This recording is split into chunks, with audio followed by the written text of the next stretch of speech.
नमस्कार। स्वागत है आपका ऑलवेज सोल में। आज हम बात करेंगे डोमेस्टिक वायलेंस यानी कि घरेलू हिंसा क्या है, क्यों होती है, कब होती है और इसके दुष्परिणाम क्या होते हैं, कोर्ट में मुकदमा किस प्रकार किया जा सकता है और आपको क्या क्या रिलीफ मिलती है। तो नमस्कार, मैं हूं एडवोकेट चंद्रलोक मिश्रा। आपको क्या इस बात की जानकारी है कि हर 3 मिनट में भारत में एक महिला डोमेस्टिक वायलेंस का शिकार होती है, लेकिन 90% महिलाएं नहीं जानती कि डोमेस्टिक वायलेंस एक्ट उनके पास कितनी पावरफुल राइट्स देता है उन्हें। आज मैं आपको कंप्लीट डीवी एक्ट की जानकारी दूंगा।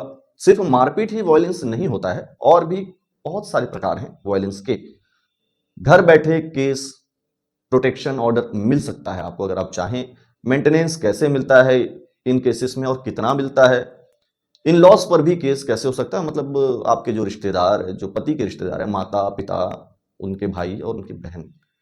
तो ये वीडियो किसी भी महिला की जिंदगी बचा सकता है अगर वो अपने राइट्स को एग्जीक्यूट करें और अपने मौलिक अधिकारों को जानें, और क्या क्या अधिकार उनके पास है ये अगर वो पूरी जानकारी रखती है तो। डोमेस्टिक वायलेंस क्या है, पहले समझते हैं कि कानून के अनुसार डोमेस्टिक वायलेंस आखिर है क्या। Protection of women from domestic violence act 2005 ये एक्ट बना था। ये कंप्रेसिव लॉ है जो सिर्फ वाइफ को नहीं बल्कि हस्बैंड की सभी महिलाओं को प्रोटेक्ट करता है। टाइप्स ऑफ डोमेस्टिक वायलेंस क्या है? फिजिकल अब्यूज, मारना पीटना, धक्का देना, जख्मी करना, जलाना, कोई भी बैडली हार्म करना बॉडी को। सेक्सुअल अब्यूज क्या है? फोर्स्ड सेक्स करना, जबरदस्ती उनकी मर्जी के खिलाफ। अननेचुरल सेक्स करना, वो आप समझते हैं मीनिंग, वो बताने की जरूरत नहीं है। ये सेक्सुअल हरासमेंट में आता है, ये भी एक प्रकार का वायलेंस है। विब्रल इमोशनल एब्यूज क्या है? गालियां देना, ह्यूमिलेट करना, कैरेक्टर पर एलिगेशन लगाना, सोशली आइसोलेट कर देना, मतलब घर से बाहर न निकलने देना, कमरे में बंद कर देना, थ्रेट देना, या खुद को सुसाइड या मर्डर जैसी धमकियां देना, खुद के सुसाइड की और दूसरे के मर्डर की। इकोनॉमिक एब्यूज क्या होता है? पैसे नहीं देना, बेसिक नीड्स के लिए पैसे बिल्कुल ना देना, सैलरी या प्रॉपर्टी पर पूरा कंट्रोल करना, जॉब छोड़ने के लिए फोर्स करना, फाइनेंशियल रिसोर्स से डिप्राइव करना, मतलब अलग कर देना। चलिए एक रियल एग्जांपल से समझाता हूं। नाम मैंने बदल दिया है। जो प्रिया है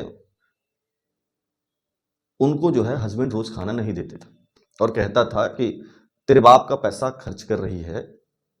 ये इकोनॉमिक ऑफेंस है। दूसरा समझिए कि सुनीता के हस्बैंड ने उसे पेरेंट्स से मिलना बंद करा दिया, ये इमोशनल एब्यूज है। मीरा के हस्बैंड ने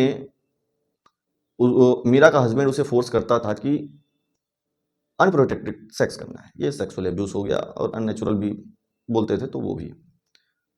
कौन कौन पर केस कर सकते हैं आप, किस पे कर सकते हैं अगर आपके साथ डोमेस्टिक वायलेंस हुआ है? तो हस्बैंड के ऊपर, हस्बैंड के रिलेटिव्स के ऊपर, इन लॉज जो हैं आपके, जैसे सास ससुर ननद जेठ देवर, और कोई भी मेल रिलेटिव जो घर पे रहता हो, जैसे मामा चाचा काका फूफा, ये खुद या इनके बच्चे भी। प्रोटेक्टेड पर्सन कौन है इसमें? वाइफ, लीगली वेडेड या नहीं भी हो तो। Live in partners, mother sister daughters, कोई भी फीमेल रिलेटिव जो हस्बैंड के साथ रहती है। इंपॉर्टेंट पॉइंट्स क्या है? सिर्फ मैरिड वुमेन को ही प्रोटेक्शन नहीं मिलता है डोमेस्टिक वायलेंस एक्ट में। ऐसा नहीं है कि केवल वाइफ ही अपने हस्बैंड के ऊपर लगा सकती है, ऐसा बिल्कुल नहीं। लिव इन रिलेशनशिप वाले भी लगा सकते हैं अपने बॉयफ्रेंड के ऊपर, इसमें कवर्ड होता है ये।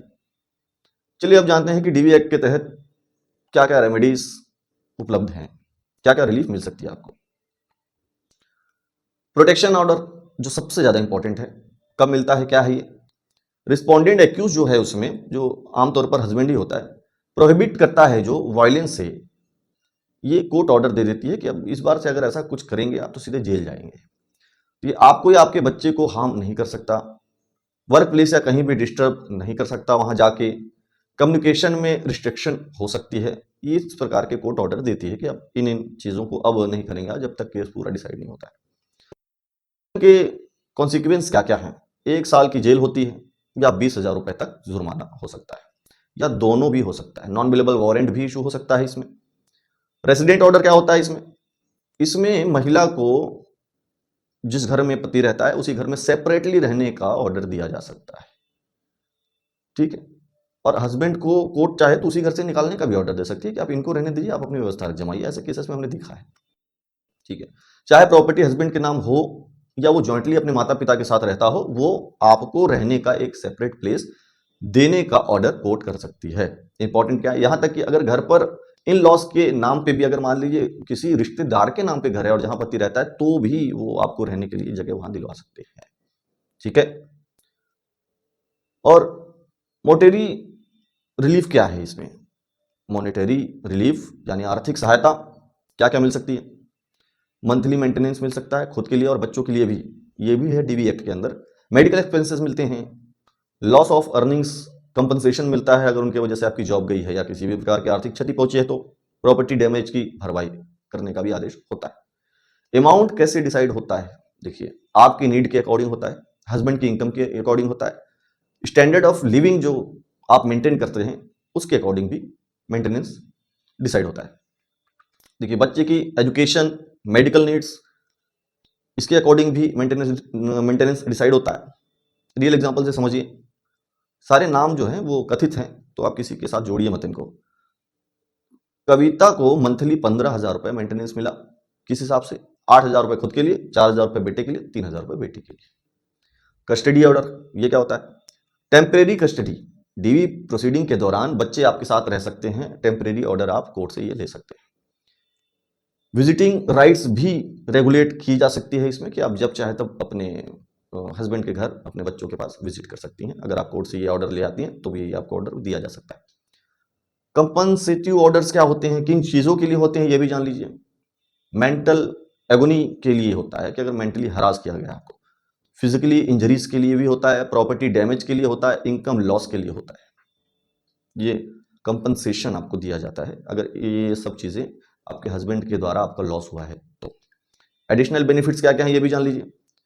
अगर मान लीजिए आप सक्षम नहीं हैं, आपके पास पैसे नहीं है एडवोकेट हायर करने के लिए, तो फ्री लीगल एड आपको देती है कोर्ट, यानी कि सरकारी वकील मिलता है आपको फ्री में। कोर्ट फीस भी वाइव कर दी जाती है कि आपको कोर्ट फीस देने की जरूरत नहीं है, क्योंकि आप खुद ही डीवी एक्ट की शिकार है, मतलब डोमेस्टिक वायलेंस की शिकार है। शेल्टर होम, अगर मान लीजिए आपके रहने की कोई व्यवस्था नहीं है तो कोर्ट आपको शेल्टर होम में रहने का ऑर्डर दे सकती है, जो हर स्टेट में होता है एक शेल्टर होम। अगर नहीं है आपके पास तो गवर्नमेंट रन करती है इन शेल्टर होम्स को, रिकमेंडेशन वहाँ मिलते हैं, खाना पीना कपड़े सब वहाँ दिए जाते हैं। देखिए, मेडिकल एड भी मिलता है, गवर्नमेंट हॉस्पिटल्स में फ्री में ट्रीटमेंट होता है। अगर आपको ज़्यादा चोट पहुंची है या इस प्रकार की कोई इंजरी हुई है तो मेडिकल सर्टिफिकेट भी इशू करते हैं, और जिसके आधार पर और कठोर कार्रवाइयाँ होती हैं डीवी एक्ट के अंदर। पुलिस प्रोटेक्शन दिया जाता है आपको, अगर इमीडिएट थ्रेट है, आपको जान से मारने की धमकी मिली है या फिर किसी भी प्रकार से नुकसान करने की, तो आप पुलिस प्रोटेक्शन मांग सकती हैं और ये आपको दिया जाता है। 24/7 हेल्पलाइन नंबर है 181। अगर आपके साथ किसी भी प्रकार की ऐसी डोमेस्टिक वायलेंस होता है तो आप 181 पे कॉल कर सकते हैं, ये महिला हेल्पलाइन नंबर है। चलिए अब आपको समझाता हूं कंप्लीट लीगल प्रोसेस क्या है। प्रैक्टिकल प्रोसेस समझिए। एविडेंस कलेक्शन होता है, ये सबसे इंपॉर्टेंट है। फिजिकल एविडेंस होता है, इसमें इंजरी, फोटो, डेट और टाइम के साथ ये एविडेंस कलेक्ट करके रखिए आप। मेडिकल सर्टिफिकेट और बिल्स रखिए संभाल के, प्रॉपर्टी डैमेज की फोटोज रखिए, हॉस्पिटल के रिकॉर्ड रखिए कि आपके साथ किस हद तक बर्बरता की गई है, वायलेंस किया गया है, ये एविडेंस आपको कलेक्ट करके रखने चाहिए। डिजिटल एविडेंस क्या होता है? जान से मारने की धमकी के व्हाट्सएप मैसेज या कॉल रिकॉर्डिंग्स, खुद के प्रोटेक्शन के लिए आप कलेक्ट करके रखिए। ईमेल या स्क्रीनशॉट, सोशल मीडिया पोस्ट या कमेंट, ये सब भी काम आएंगे कोर्ट में। ये डॉक्यूमेंट्री एविडेंस क्या क्या है? मैरिज सर्टिफिकेट चाहिए, सैलरी स्लिप हस्बैंड का मेंटेनेंस डिसाइड करने के लिए, बैंक स्टेटमेंट या आपका प्रॉपर्टी के पेपर्स, इनकम टैक्स रिटर्न की फाइल अगर भरते हो तो, और अगर पहले आपने कहीं कोई शिकायत की हो तो उसकी कॉपी की आदतन है, बार बार इस प्रकार का कृत्य करते हैं। विटनेस एविडेंस क्या होता है ये भी जानिए। आपके नेबर्स जो पड़ोसी हैं, वो उन्होंने अगर वायलेंस होते देखा है या सुना है तो आप उनको अपने केस में विटनेस बनाए। रिलेटिव्स, आपके फ्रेंड्स, रिश्तेदार और डोमेस्टिक हेल्प अगर इस इंसिडेंट देखी गई हो किसी के द्वारा, किसी भी अनजान व्यक्ति के द्वारा, डॉक्टर जिसने आपका ट्रीटमेंट किया है, आपके चोटों का आपको लगे घाव जो हैं उनकी अगर उन्होंने की है ट्रीटमेंट, तो उसे भी एविडेंस विटनेस बनाइए और बनाया जाता है। एप्लीकेशन फाइलिंग प्रोसेस समझिए, कब कहाँ फाइल करें। ये डीवी एक्ट के जो प्रकरण हैं, जो केस हैं, वो मजिस्ट्रेट कोर्ट में जहाँ आप रहते हैं और जिस भी थाने के अंतर्गत आपका घर आता है, वो थाना किसी मजिस्ट्रेट के अंदर में आता है, उस कोर्ट में आपका केस फाइल होगा। कोई भी कोर्ट फीस नहीं लगेगी आपको, कोर्ट फीस नहीं लगती है इस प्रकार के केसेस में, एडवोकेट फीस लगती है और ड्राफ्टिंग और प्लीडिंग क्या अलग। एप्लीकेशन में बेसिकली होना क्या क्या चाहिए ये भी जान लीजिए, कि आपको ये जानकारी तो होनी चाहिए कम से कम कि आपके फेवर में या आपके लिए अगर किसी के द्वारा कोई केस फाइल किया जा रहा है तो उस एप्लीकेशन में क्या क्या हो। पर्सनल डिटेल्स हो, रिलेशनशिप डिटेल्स हो, डिटेल इंसिडेंट्स हो पूरा कि क्या हुआ, कब हुआ, कैसे हुआ, क्या रिलीफ चाहिए आपको, और साथ में सपोर्टिंग डॉक्यूमेंट्स लगा के केस फाइल कर दीजिए। फर्स्ट हियरिंग में क्या होता है, जज अपना आपका जो दिया हुआ एप्लीकेशन है वो पढ़ते हैं। इमीडिएट रिलीफ के लिए इंट्रीम ऑर्डर पास कर सकते हैं अगर आप मांगेंगे, इंट्री में कुछ आपको अगर चाहिए तो। रिस्पोंडेंट को नोटिस इशू होता है। सर्विस और नोटिस में क्या होता है, पुलिस के द्वारा नोटिस सर्व होता है, इसमें 30 से 60 दिन का समय लग जाता है। अगर रिप्लाई नहीं आता तो एक्सपायरी ऑर्डर हो जाता है। एविडेंस स्टेज पे क्या होता है, आपको अपनी स्टोरी कोर्ट में बतानी होगी, विटनेस को कोर्ट में आना होगा, उन्हें भी बताना होगा कि उन्होंने क्या देखा, कैसे देखा, क्या क्या होते देखा, सब कुछ।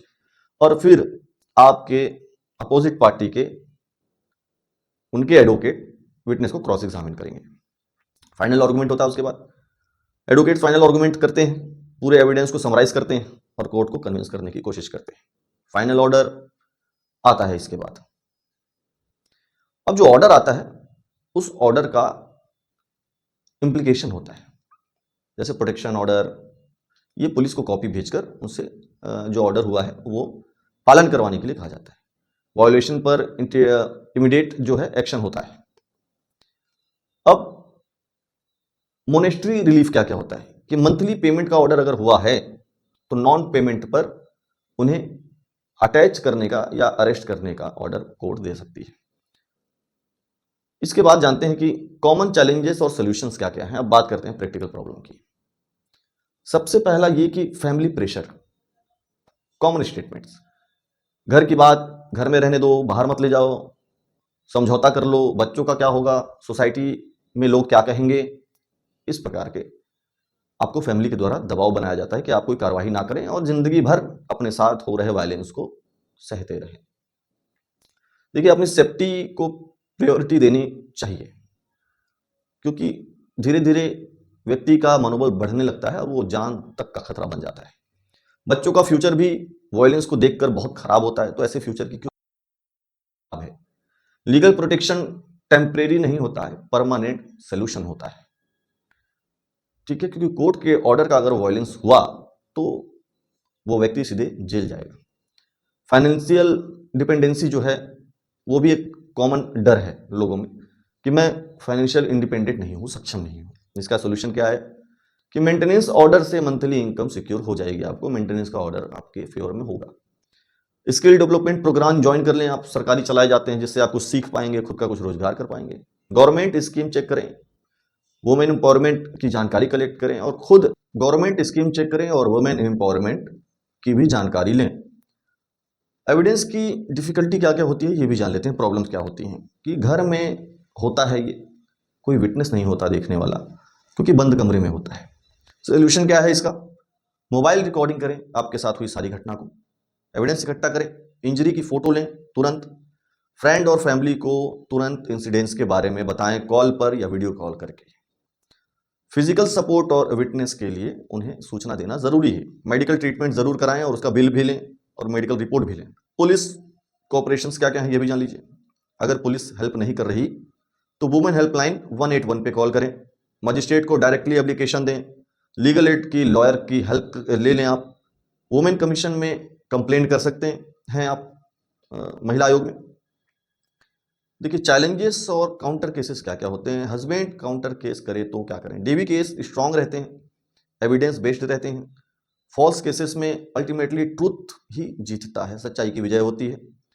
एक्सपीरियंस्ड एडवोकेट ही रखें और अपने केस में ध्यान दें, कंसिस्ट रहें आप। ठीक है। अगला चैलेंज क्या है कि सोशल जो है वो तकलीफें क्या हैं ये भी जान लीजिए। लोग क्या कहेंगे। रियलिटी देखिए ये है कि आपकी लाइफ आपकी है, सोसाइटी की नहीं है। बच्चों को भी वायलेंस फ्री इन्वायरमेंट चाहिए होता है अच्छी ग्रोथ के लिए। सेल्फ रिस्पेक्ट पर कंप्रोमाइज कभी भी नहीं करना चाहिए, अन्यथा आप जिंदगी भर कंप्रोमाइज करते रह जाएंगे। सपोर्ट सिस्टम बिल्डिंग क्या है ये भी जान लीजिए। प्रोफेशनल सपोर्ट लें, काउंसलर से बात करें, सपोर्ट ग्रुप ज्वाइन करें। इस तरह के केसेस में क्या होता है कि महिलाओं के अलग एक ग्रुप बना होता है जो इस प्रकार की घटनाओं से बीत चुकी होती हैं, उनके ऊपर आपबीती हो चुकी रहती है, तो वो मोरल सपोर्ट के लिए, मेंटल सपोर्ट के लिए ग्रुप रहता है। ऐसे ग्रुप को खोज के उन्हें ज्वाइन कर लें जिससे आपको सपोर्ट मिलेगा। अगर आपके पास पैसे नहीं हैं तो सरकारी वकील भी आपका केस लड़ सकते हैं फ्री में, अगर आप चाहें तो। देखिए पर्सनल सपोर्ट में क्या होता है कि ट्रस्टेड फ्रेंड्स, फैमिली को इन्वॉल्व करें, जिन्हें आप अपने मन की बात बता सकते हैं, अपनी बातें शेयर कर सकते हैं। वुमेन्स ऑर्गेनाइजेशन से कांटेक्ट करें, एनजीओज भी हेल्प करती हैं इन सब मामलों में। एनजीओज का पता लगाएं, उनसे कांटेक्ट करें और उन्हें बताएं। फाइनेंशियल प्लानिंग क्या है इसमें कि सेपरेट बैंक अकाउंट अपना खुद का खोल लें आप। इंपॉर्टेंट डॉक्यूमेंट्स की कॉपीज अपने पास सेफ रखें। इमरजेंसी फंड बनाने की कोशिश करें। सेफ्टी प्लानिंग क्या है ये भी जान लीजिए कि इमरजेंसी बैग रेडी रखें अपना डोमेस्टिक वायलेंस के केसेस में, जैसे डॉक्यूमेंट्स, मेडिसिन, कपड़े। सेफ प्लेस आइडेंटिफिकेशन जो है कि अगर दोबारा आपके साथ हुआ या इस प्रकार से होने का खतरा है तो आप कहाँ जाएंगे, या तो अपने माता पिता के घर, या अपने दोस्त के यहाँ, या किसी शेल्टर में, या आप पहले से प्लान कर लें। इमरजेंसी कॉन्टैक्ट लिस्ट बनाएं और अपने मोबाइल पर हमेशा उसे सेव रखें। देखिए कुछ सक्सेस स्टोरी मैं और बता देता हूं आपको, जिससे आप मोटिवेट होंगे अगर आपके साथ ऐसा कुछ हो रहा है तो। ये भी कथित नाम है, सारे हमारी केसेस हैं जो भी मैंने अभी आपको बताया है, सब मेरे द्वारा ही लड़ गए हैं। देखिए नेहा जो है 5 साल से फिजिकल और इमोशनल अब्यूज हो रही थी। डीवी केस फाइल की उन्होंने, प्रोटेक्शन ऑर्डर मिल गया, मंथली 18,000 रुपये मेंटेनेंस अवार्ड हो गया, और अब अपना बिजनेस वो खुद का चला रही हैं। बच्चे खुश हैं, अच्छे स्कूल में पढ़ रहे हैं। दूसरे केस में ये हुआ कि प्रिया का ट्रांसफॉर्मेशन जो हुआ है वो मैं बताता हूँ कि इन लॉस बहुत टॉर्चर करते थे उनको दहेज के लिए। तो डीवी एक्ट के साथ 498A के भी हमने केस फाइल करवाया था क्रिमिनल केस में। क्रिमिनल केस में उन्हें कन्विक्शन हुआ और कंपनसेशन के रूप में 5 लाख रुपए मिले उनको, और अब वो वुमेन एम्पावरमेंट एनजीओ को रन करती हैं। ये उनकी सक्सेस स्टोरी है। चलिए सक्सेस फैक्टर्स क्या क्या हैं ये भी जान लीजिए कि डॉक्यूमेंटेशन, हर इंसिडेंट्स को डिटेल्स में रिकॉर्ड करें। इमीडिएट एक्शन लें, वायलेंस होने के तुरंत बाद लीगल एक्शन ले लें, ज़्यादा इंतज़ार ना करें। अपनी स्टोरी में कंसिस्टेंसी बनाए रखें, आगे पीछे की कहानी आगे पीछे करके न बताएं। कॉन्ट्राडिक्शन आपकी कहानी में नहीं मिलना चाहिए, यानी कि विरोधाभास नहीं होना चाहिए। प्रोफेशनल हेल्प कैसे, एक्सपीरियंस्ड लॉयर जो इस तरह के केसेस पहले भी हैंडल कर चुके हों उनको एंगेज कीजिए। देखिए आगे ये जान लीजिए कि प्रैक्टिकल क्या करें और क्या ना करें, ये भी जानना बहुत ज़रूरी है कि सेफ्टी सबसे पहले है प्राथमिकता आपकी।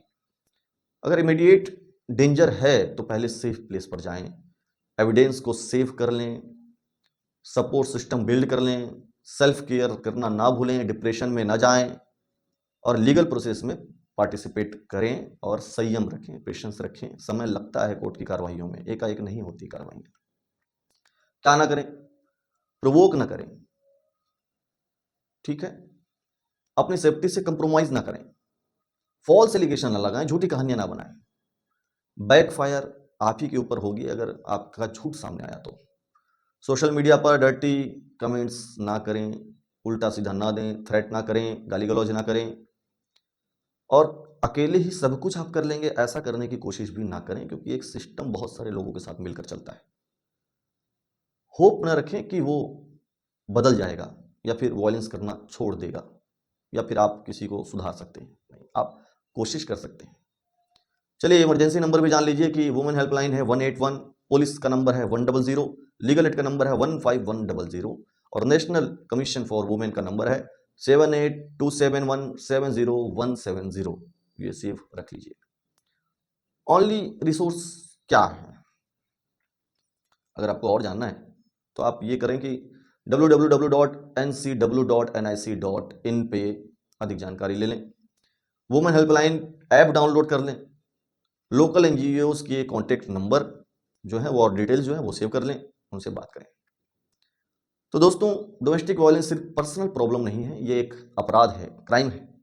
आपकी कोई गलती नहीं है वायलेंस के लिए, लेकिन वायलेंस सहना वायलेंस को बढ़ावा देता है। आप अकेली नहीं हैं। आप हमेशा ध्यान रखिए कि आपके लिए सिस्टम बना हुआ है, आपकी सेफ्टी के लिए, आपके लिए मदद अवेलेबल है, लीगल सिस्टम आपके साथ है, बेटर फ्यूचर पॉसिबल है आपका। आपको घुट घुट के या मर मर के जीने की जरूरत नहीं है। अपने लिए स्टैंड लीजिए अगर आपके साथ ऐसा कुछ हो रहा है, झूठ मूठ का मत कीजिए अगर ऐसा कुछ नहीं हो रहा है तो। अब आगे जान लीजिए कि इमीडिएट एक्शन क्या लें और कहाँ से शुरू करें। अगर अभी डेंजर में है तो 181 पर तुरंत कॉल करें, एविडेंस कलेक्ट करना शुरू करें, ट्रस्टेड जो फ्रेंड हों, फैमिली मेंबर्स हों, उनको इन्वॉल्व कर लें, लीगल कंसल्टेशन लें, और जिस किसी को भी ज़रूरत हो जानकारी के लिए ये वीडियो शेयर करें। ये इन्फॉर्मेशन किसी की लाइफ बचा सकती है। आपके जानने वाली कोई लेडी को अगर ज़रूरत हो तो उसे ये वीडियो भेज दें। उम्मीद है कि आपको ये वीडियो जानकारी भरा और आपके नॉलेज को गेन करने वाला, कुछ आपकी लाइफ में नई जानकारी ऐड करने वाला रहा होगा। इसी के साथ धन्यवाद, जय हिंद, बने रहिए हमारे साथ।